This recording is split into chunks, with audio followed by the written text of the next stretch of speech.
everybody, and welcome to another episode of The Way the World Works. So today we are a couple weeks out from Independence Day, 4th of July, which I've mentioned before is my absolute favorite holiday. I love it. Everything from barbecues and fireworks to, of course, the most important part, the founding of this country. And founding history, I'm such a nerd for it. It's my favorite thing in the world. It is the thing that made me passionate to make advancing these principles and liberty my career and my whole life. So it's very important to me. It should be very important to, I think, a lot of us, because it's why we're able to be here doing what we do today and saying what we want to say without being thrown in jail or having, property rights. Everything we do on a daily basis is in many ways or in all ways because of what the founding fathers believed in and what they were able to sacrifice. So today I want to talk about two specific founding fathers, and they couldn't be more different, but they are also cousins. So I want to talk about Sam Adams and John Adams. So both of them are very, very important, but they played very different roles.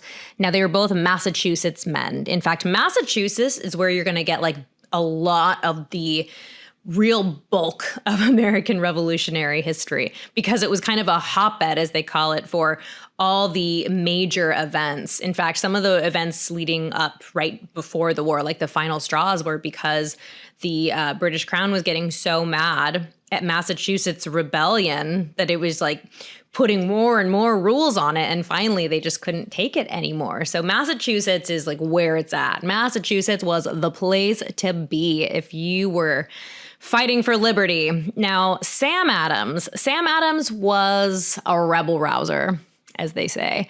He was an activist. He was very outspoken. He was kind of a outdated reference. I was going to say a James Dean character, and then I realized that's even outdated for me. Your grandparents might know that reference. But he was like a cool rebel, and he was very outspoken of his beliefs on liberty.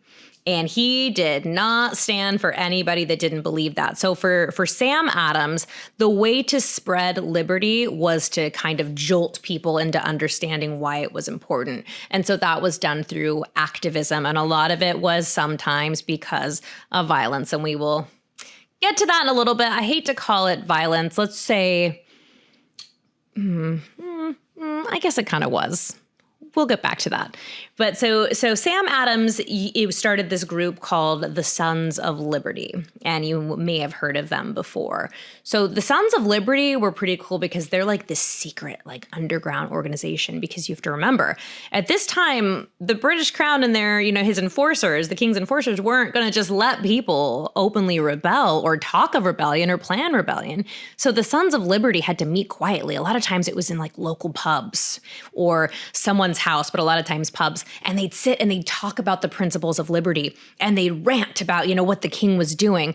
But they also planned, protests of ways they could fight back. And you saw that with the Boston Tea Party. That was an act done by the Sons of Liberty. And then you have some other, it was a very contentious time. You have the Boston Massacre. I would not call that a protest. That was a whole different story, but we're going to get into that in a minute because of John Adams. But so Sam Adams is he doesn't want to have decorum, as they say, like acting respectfully and making sure that you're, trying to appease both sides. No, Sam Adams goes in guns blazing and is like, here's what we believe in. We've got to rise up. We've got to rebel against the king. And he was, a radical, for lack of a better term. And then you have John Adams. John Adams could not be more different. Have you ever had like a teacher or some sort of person, maybe a grandparent or who's just very prim and very proper? And it's not that they are obedient. I don't want to say like they're not blindly obedient to something, but they're just very much like pragmatic to the rules. They're not going to do anything they're not supposed to do. They're going to try to talk it out if they have a conflict with other people. This is John Adams. John Adams is a family man. He's got his wife, Abigail, and their children. He, has a farm. He was a legal scholar. He was a lawyer. And he was not somebody who was going to go in guns blazing like Sam, right? John Adams wanted things done in a practical way. So even when he saw things around him that were making him think like, okay, the king should not be doing this, John Adams wasn't going to go in and start planning a, Boston Tea Party type of thing. That wasn't his style. He had his own style, but it wasn't that. So that doesn't mean that John Adams was not sympathetic to liberty. And I want to make that very clear, because so much of our founding is because of John Adams. He had so many great contributions. In fact, the drafting of the Declaration of Independence was kind of a project that he and Thomas Jefferson took on. Thomas was the main author, but John Adams was there giving some feedback. So John Adams, great guy, but here's where the two cousins kind of come into a conflict and butt heads. So the Boston Massacre happens. We've done a whole episode on that, so please go back and check that one out. So the Boston Massacre happens. And remember, in the Boston Massacre, a main question was who started it? Were the rebel rousers, were they throwing snowballs and egging on the British soldiers? Was there possibly a gunshot that came from their side? Or was it the British soldiers egging on the colonists and trying to start conflict so that they could shoot the gun? So there were all these unanswered questions. And obviously at this time, justice for the colonists was not guaranteed. In fact, often it was the opposite. And so the colonists didn't have a good chance, because there were deaths, of getting out of this, right? And the British Crown, even though they weren't liked, they had the power over the legal system. So there were still courts in America, and these were still courts where the people around them had a say, where there were judges that were there. And so John Adams, like I said, was a lawyer.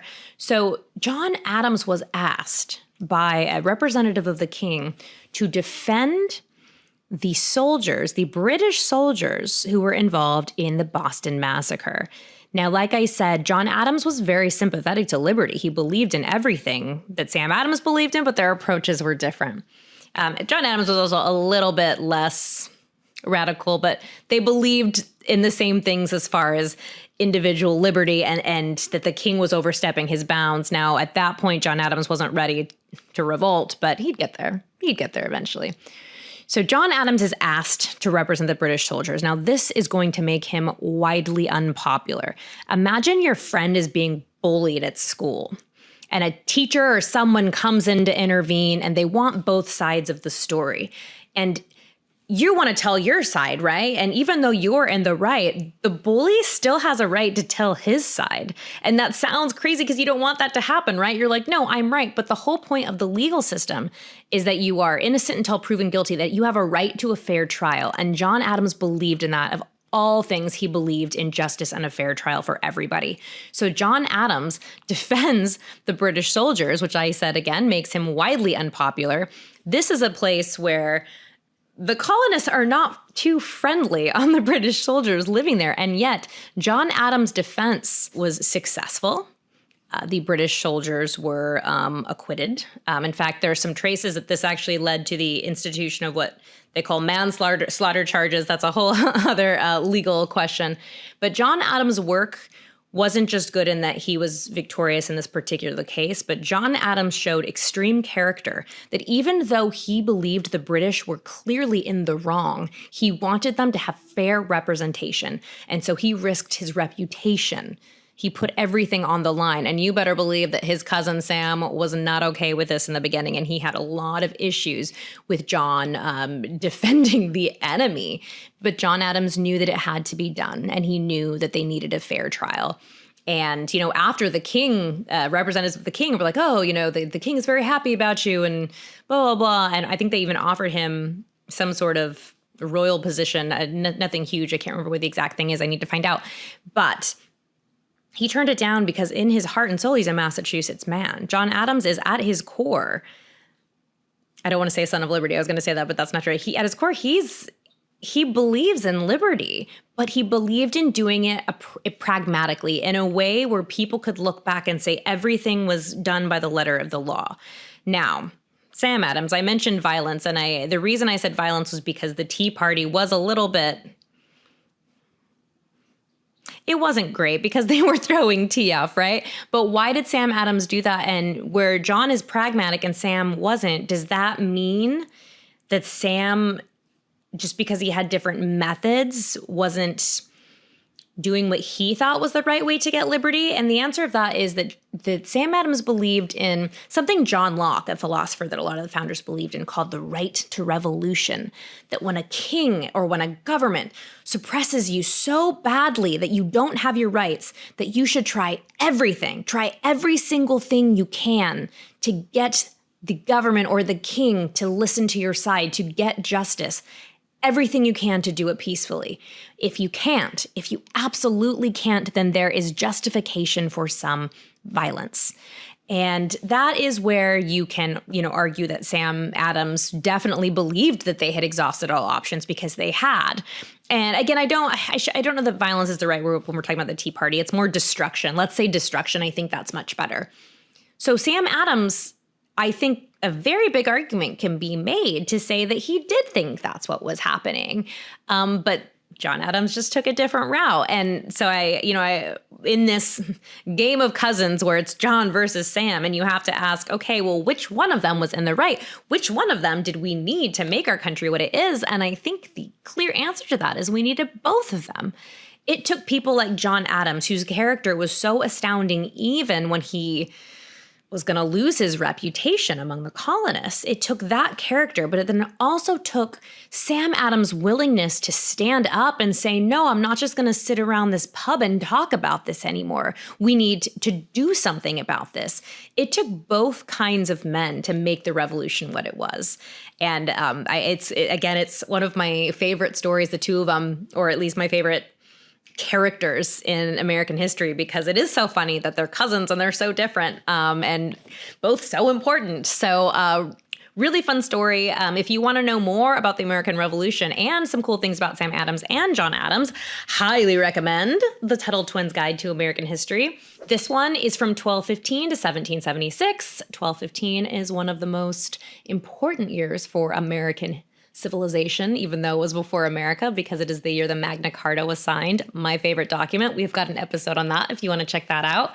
And right now, in honor of our country's 249th birthday, we are having a sale, so you can get these books at a discounted price. And also, Tuttle Twins Academy has just released a U.S. history course that is also on sale right now in honor of the 4th of July. So check those out. You're not going to want to miss it.